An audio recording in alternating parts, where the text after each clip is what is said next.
Olá, pessoal, tudo bem? Estou passando por aqui para falar um pouquinho sobre o nosso post que traz a diferença entre metodologia e método.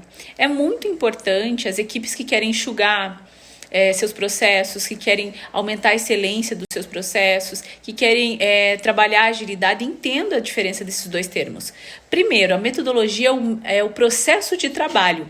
Esse processo de trabalho sempre vai acontecer quando você executa projetos, quando você executa serviço.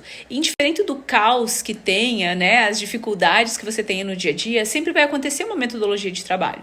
Um exemplo, nós aqui na empresa, a gente sempre planeja, executa, monitora e encerra. Isso é um modelo, isso é uma metodologia de trabalho. Então, existem diferentes metodologias de trabalho que você pode levar como sugestão, que você pode levar como boas práticas, mas a gente sempre fala para você escolher uma metodologia. Então, o cenário ideal para implantar uma metodologia, seja para agilizar, seja para enxugar o processo, seja para trabalhar a excelência, é sempre estudar sobre metodologias já existentes e também estudar sobre o teu processo, porque é comum eu conhecer só a minha fase, só a minha tarefa. Então, é importantíssimo que eu defina um processo ponta a ponta, vou olhando as necessidades, os gargalos nesse processo e vou buscando boas práticas, metodologias já conceituadas e vou criando o meu próprio processo. Então, isso é fundamental quando se fala em metodologia. Então, quando a gente fala de método, esse conceito muda um pouco, porque se a metodologia é o processo de trabalho, o método é um procedimento, é como se fosse aprofundado. Então, quando eu entro num processo, imagine lá um processo com várias tarefas sequenciais, em paralelo, aí entra o procedimento, como eu devo executar essa tarefa, que são ações especialistas.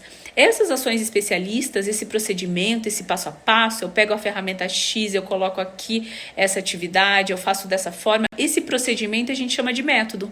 Então, o método costuma ser muito mais especialista do que a metodologia. Então, é importante você entender isso e, às vezes, a metodologia você consegue intervir muito mais e o método você busca especialistas para te ajudar ou você envolve pessoas especialistas da tua empresa para documentar, para detalhar, para treinar.